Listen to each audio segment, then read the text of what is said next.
I'm home. The lunch you made was delicious today, too. Thank you. My husband, returning home, placed the lunchbox inside a tote bag on the kitchen counter, just like always. Welcome back. Dinner will be ready soon, so go take a shower first. Okay.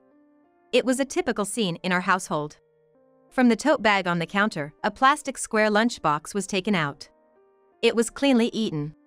Waking up at 5 a.m. to make lunch, I always feel happy to see the lunchbox empty.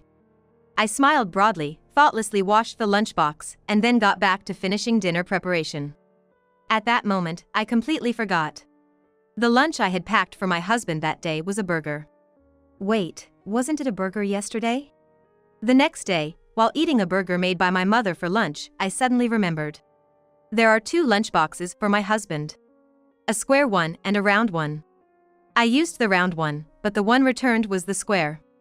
I didn't put the washed lunchbox back in the cupboard last night, and this morning, I filled it with a sandwich before handing it over. I had a bad feeling. I contacted someone to investigate my husband. The results revealed actions of my husband far beyond what I had imagined, leaving me speechless. My name is Iris Johnson, 30 years old. I used to work at a bank, but now work as an office clerk at my father's company after getting married. I married my husband, Chris, who is 3 years older than me, 3 years ago, introduced by a couple who are friends of ours. Chris was also invited to a drinking party with our close couple friends, as he was looking for a girlfriend at the time. My first impression of my husband was a handsome man, tall and slender, looking great in a suit. I work in sales at S-Store, a company near the station. Oh, that S-Store? It's like a dream company for the locals, right? Is the job tough? Well, I guess. I mean, it's definitely busy, but since it's a family-run business, that part's actually the bigger challenge. Oh, I see. I gave a wry smile, somehow understanding. My own family runs a business too, with my mother and brother working there. It struck a chord. The top guys are the president and his wife, and the executive vice president is the president's brother. Recently, their son joined the sales team. It's kinda hard to complain about anything in the office. S-Stores is a company dealing in wholesale food and liquor, a fairly well-known local business with about 30 employees. Despite being in a rural area, it's known for good salaries. There are many job seekers, but naturally, since employees rarely leave, it's hard to get in. It's a well-regarded company in a good way. What about your job, Iris? My husband asked, and my friend was quick to respond, as if she'd been waiting for the question. Iris? Oh, she works at the bank closest to Chris's office. Maybe you two have already met somewhere? My husband looked at me in surprise. Maybe my friend was trying to set up a meant-to-be moment. But unfortunately, the bank I work at is relatively minor locally, and while S-Stores is nearby, it's still a 10-minute drive away. How about we go out for dinner sometime after work? I'd love to hear your gripes. Sure, if I'm suitable. This was the start of my relationship with my husband. Chris, being in sales, was always considerate and charming. He always took me to nice restaurants and gave me thoughtful gifts on anniversaries. My friends were quite envious. Upon marrying, I left my bank job to help my father's struggling company. Partly because my mother, who'd been managing all the office work, had health issues. Iris, I'm sorry.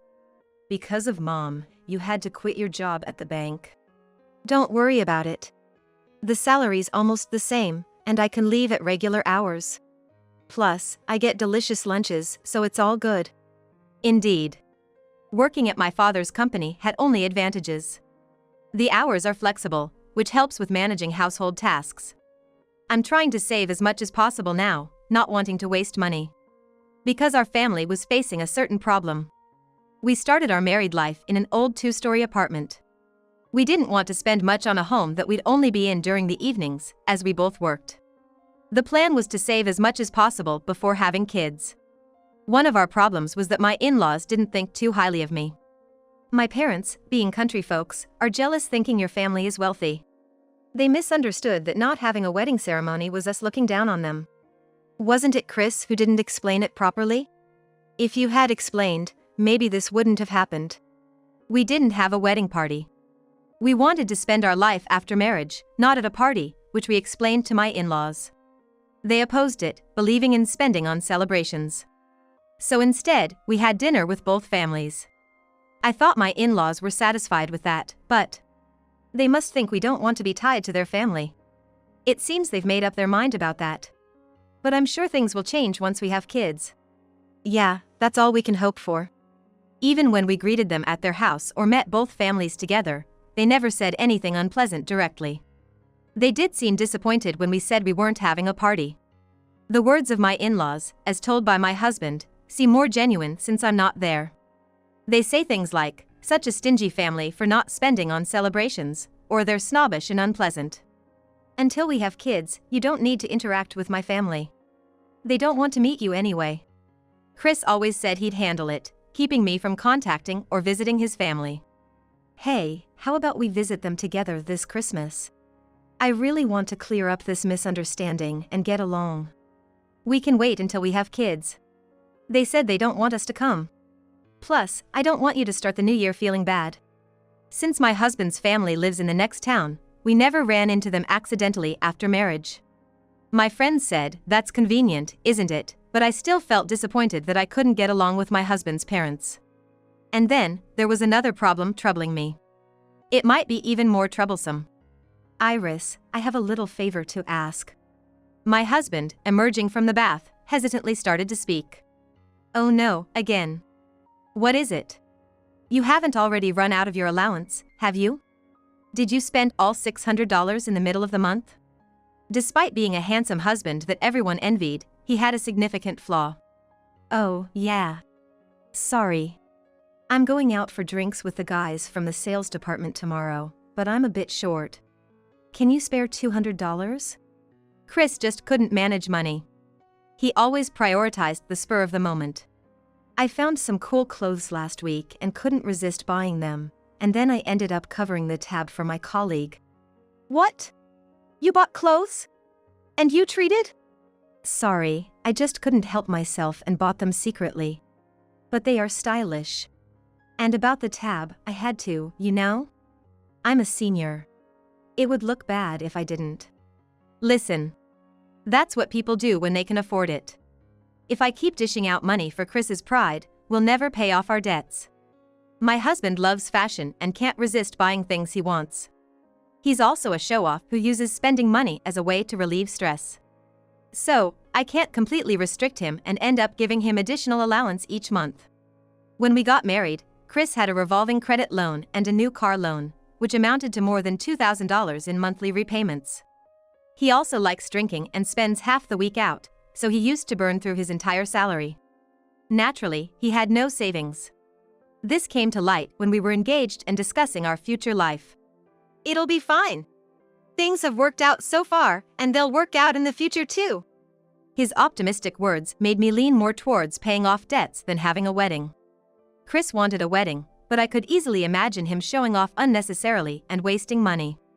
After my persuasion, Chris agreed, "All right, I'll give up on the party. But please, keep my debt a secret from my parents." That settled the matter. Looking back, maybe I should have reconsidered the marriage then. But at that time, I thought, I need to take care of him. And I was in love with him. Love is blind, as they say. 2 years have passed since then. Driven by a sense of duty to repay debts, I've been living frugally. I only buy inexpensive clothes and personal items. I've cut down on eating out, and I try to make our home-cooked meals as delicious as possible. I also prepare lunchboxes, so I wake up at 5 a.m. every morning to manage the household. Hey, about the allowance, since you always overspend, why not just make it $1,000 from the start? His attitude, only thinking of the present, still annoys me sometimes. All right. When you can manage your $600 allowance properly, we'll think about it. I can't let my guard down. Now, after 2 years of marriage, we've halved our debt. We've even started to save a little for a new family member. I live off my salary, and all of Chris's salary, except for his allowance and savings, goes to paying off debts. Except for the car loan, we should be able to pay everything off in another year. With a child, our family's problems will be solved. I believed that without a doubt. But I had no idea of the betrayal that awaited us. In this life of frugality, there was one thing I insisted on buying. It was my husband's lunchbox. Nice-looking square box and a round box. I chose the lunchbox based on the menu. Today's lunch is your favorite burger, Chris. Awesome! Iris, your burger is so delicious. I could have just one, but some dishes are easier to pack in the square lunchbox like sandwiches. Since I'm making him cut back on eating out, I wanted to make his favorite dishes for lunch. Lately, we've been talking a lot about having kids, and I felt like we were living a modest but happy life. That is, until that day Chris brought home something else. I'm home. Lunch was great today, thanks. Returning home, he placed his lunchbox inside a tote bag on the kitchen counter as usual. Welcome back. Dinner will be ready soon, so go take a shower first. Okay. It was a typical scene. From the tote bag on the counter, a plastic square lunchbox was taken out. It was completely empty. Waking up at 5 a.m. to make lunch, I was really happy to see the lunchbox empty. I smiled, washed the lunchbox without a second thought, and went back to finishing dinner. At that time, I completely forgot. The lunch I had packed for Chris that day was a burger. Wait, wasn't it a burger yesterday? The next day, while eating a burger made by my mom, I suddenly remembered. I had used the round one, but the one that came back was square. I didn't put the washed lunchbox back in the cupboard last night, and in the morning, I filled it with a sandwich before handing it over. I had a bad feeling. When I checked the cupboard where the lunchboxes were stored at home, it was empty. What could this mean? As I pondered this while preparing dinner, Chris came home. I'm home. Thanks for lunch again. Is the bathroom ready? Sorry, I spaced out and forgot to clean it. Just a minute. I was so lost in thought about the lunchbox that I completely forgot about the bathroom. When I hurriedly finished cleaning and came back, Chris was drinking coffee while watching TV. Inside the tote bag he left on the counter was the stainless steel lunchbox. I had a nagging feeling and quietly opened the cupboard, trying not to let Chris notice. And there. The round lunchbox was back. Suspicious. There's definitely something going on. While Chris was in the bath, I decided to call someone for help. And I decided to do some investigating on my own too. That night, I waited until Chris was asleep to check his phone. He kept a notebook with his passwords and IDs in his desk drawer. If he hadn't changed his hiding spot, maybe he didn't have anything to hide? I hoped so. Otherwise, he was seriously underestimating me. Upon opening his phone and checking his social media, I saw frequent messages with someone named Louise. Reading the contents, I felt a surge of anger. Thanks for the lunch again today. Your lunches are so cute and delicious. It feels like we're newlyweds. I'm so happy. I can't wait to become Chris's real wife. When we're married, I won't cut your allowance just for making lunch, you know. You're so cute. The ring I gave you the other day suits you well. Honestly, I wish I had met you before her. Just looking at those heart-filled messages made me feel full. I was surprised that there was a woman making lunch for a married man, knowing he was married. Looking back a little, I found the exchange from that day. Chris, I'm so sorry. I couldn't collect the lunchbox today. Was everything okay? It's fine. I have you using the same lunchbox for such situations. It was supposed to be the square one, but she didn't notice and just washed it. So that's why I was slow to notice the lunchbox. Having the same lunchbox ready was quite a thorough plan. But then, reading Louise's response, I felt like my heart stopped. Your wife is really clueless, isn't she? Thanks to that, I can stay over and she won't notice. Love me lots more, okay? Staying over? The fact that my husband was cheating became undeniable, and my hands started to shake. There were photos of them half naked on a trip, smiling together. Curious, I looked back at their exchanges and saw that Louise had been making lunch for about half a year. Come to think of it, he started staying overnight at his parents' house occasionally last year. Was it because of this? Initially, I was so angry I thought my head would explode, but as I took screenshots and read on, I felt more and more hollow, thinking about how all my efforts these past 2 years had been in vain. What was the point of my last 2 years? Tears were overflowing before I knew it. I loved you, that's why I believed in you. Trying not to wake Chris, I sobbed quietly. I felt cold, yet there was a boiling rage deep inside. I couldn't forgive his betrayal. While sending the screenshots to my phone, I thought about how I would make him pay. For the next week, I acted like nothing was wrong. I never thought smiling at my husband would feel so painful. I wondered where he got the money for the trip and the ring. I manage all his bank account and cards. How did he do it? A week later, I received evidence from the person I'd asked for help, reigniting my anger. I took the evidence and visited my in-laws for the first time in 2 years. I spilled all of Chris's secrets and expressed my intention to divorce. There was no turning back. I went to stores the next day at lunchtime to confront my husband and his mistress. His office had a warehouse next door, and I boldly entered through the front door with a reception area. From the reception counter, you could see the entire office. Everyone else seemed to be out for lunch, leaving just the two of them. Chris was chatting with a woman at the opposite desk, eating lunch. "Hello. How are you?" The moment Chris saw me at the reception, his face froze. I walked straight up to him and looked at the lunch on his desk. "What are you doing here?" "Strange, isn't it? I packed your favorite salad today, but even though the lunchbox is the same, the contents are different. What's going on?" Chris hastily covered his lunchbox. "Who are you? Please leave, you can't just walk in here like that." The woman at the opposite desk stood up, her face contorted, and yelled. I peered into her lunchbox. It was the same as my husband's. "So, you're Louise? Louise Smith, right? Thanks for always making lunch for my husband." "What? How do you know her name?" "I know everything. About your affair with her, about you throwing away the lunches I made." Chris's eyes widened, and he started sweating, even though it wasn't hot. Louise, realizing I knew about the affair, started screaming. "Chris says your lunch is so bad he can't eat it, so I've been making them instead. And you cut his allowance so he can't eat out, isn't that just pitiful?" "Well, at my place, he always says it's delicious and eats everything up. I've been waking up early to make lunch so he can spend his whole allowance on fun stuff. I was doing something pitiful, huh?" "No. Lies. I know. You grew up a rich girl, you're bad at housework, your cooking is awful, and you reduce Chris's allowance for your own use, right? Chris is the pitiful one here, so please divorce him quickly." Today was the first time I met Louise, and it was a bit unexpected. I thought she would be much younger. Louise seemed about my age. "Oh, right. You wanted to be a bride soon, huh? Are you in a hurry to get married? But if you marry this guy, you'll be in debt hell, can't have kids, and his parents will mysteriously hate you." "Debt? Hey, get out of here. You're causing trouble at the company. Let's talk at home, okay?" Chris, sweating profusely, desperately pushed me out. Then, a middle-aged woman peeked out from a seat partitioned off by a cubicle. "It's fine. Take your time, it's lunch break. Iris is like a daughter to me. If necessary, I'll testify about the two of them at the company." "What? Daughter? What do you mean? I didn't know they knew each other." The person I had contacted was Marcia, the wife of the president of my husband's company.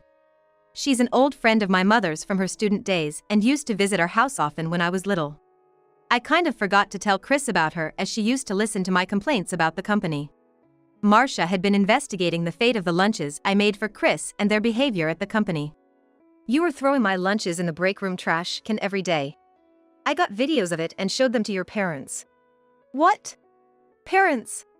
"Yeah, I went to your parents' house yesterday. I revealed all your secrets. They were surprised, but apparently, you made me out to be the bad guy and got money from them. No wonder you didn't want me near your house." Yesterday, when I went to Chris's parents' house to talk about his debts and affair, I heard shocking things. They believed I, being a rich girl, despised their poor family and didn't want to associate with them.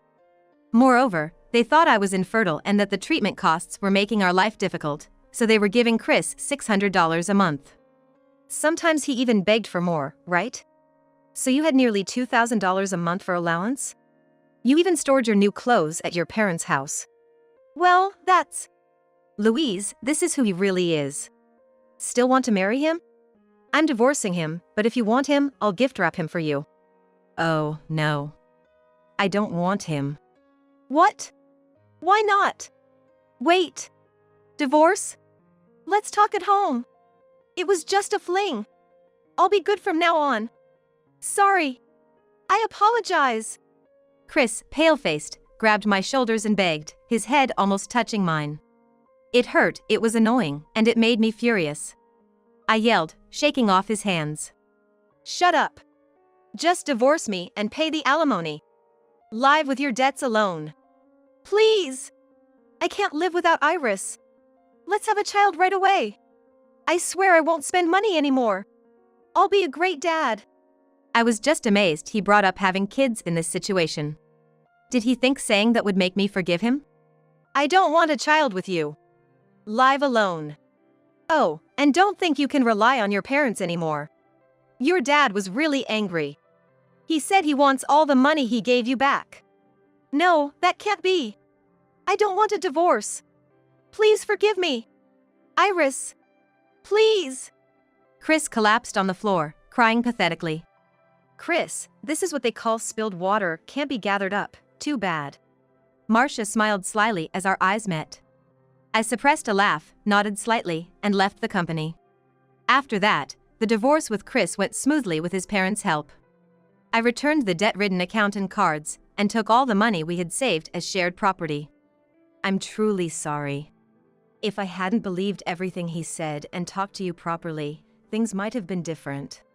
No, I should have reached out to you sooner myself. Not being able to build a relationship with my in-laws was my only regret. My father-in-law paid the alimony in full and said he'd also claim what he had given Chris. Reflecting on spoiling Chris, his parents wouldn't let him live at home, and now he's in a cheap wooden apartment. He has to deal with his debts and living expenses, which he never had to before. At the company, he was moved to shipping because they couldn't have a debt-ridden man involved in an office affair in sales. Marcia told me he's being yelled at daily for unfamiliar warehouse work. Even with a reduced salary, it's still not too bad, so he can't quit for the sake of his debt. Now, the once handsome man has become a scruffy old guy. I wonder how much allowance he has now. Louise, feeling uncomfortable after Marcia found out, resigned the next day and never returned. Louise sent a letter of apology through Marcia. The letter said, "Now that I know Chris's true nature, I'm moving because I'm scared he'll cling to me after the divorce." Definitely.